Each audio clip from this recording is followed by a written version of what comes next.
Dito tayo sa Lufky Forest Park. Yan dyan.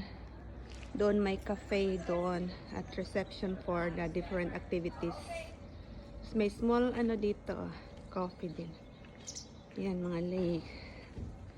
Nice ang view dito talaga. Pag summer magandang pumunta dito mag-barbecue kasi mayroong mga picnic tables.